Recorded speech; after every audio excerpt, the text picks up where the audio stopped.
রক্ত লাগলে রক্ত দেবে বললেন সার্জিস আলম। সন্ধ্যায় প্রধান উপদেষ্টার সঙ্গে জামায়াতে আমিরের বৈঠক। গুলশানে বার্ড ড্যান্সারের মরদেহ উদ্ধার। মুক্তিযুদ্ধ মন্ত্রণালয়ের জুলাই যোদ্ধাদের জন্য আলাদা ডিপার্টমেন্ট হবে বললেন তারেক রহমান। চট্টগ্রাম বিশ্ববিদ্যালয় নিয়োগ ইস্যুতে জবাবদিহি না পেয়ে ছাত্রদলের সভা ত্যাগ।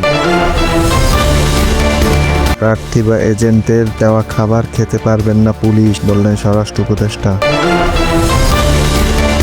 পোস্টাল ব্যালট সহ বিভিন্ন ইস্যুতে ইসিকে ছাত্রদলের কড়া আলটিমেটাম। জামায়াত আমিরের সঙ্গে সিঙ্গাপুর হাইকমিশনের চার্জ দ্য অ্যাফেয়ার্সের সাক্ষাৎ।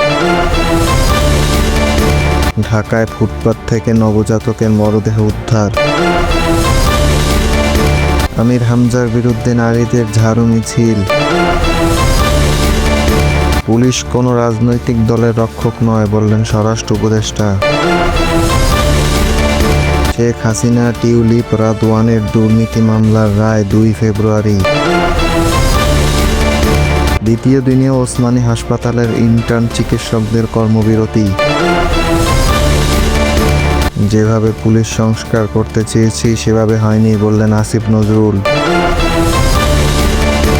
দেশের জন্য কিছু করার আন্তরিকতা আমাদের সবার থাকা উচিত, জাইমা রহমান।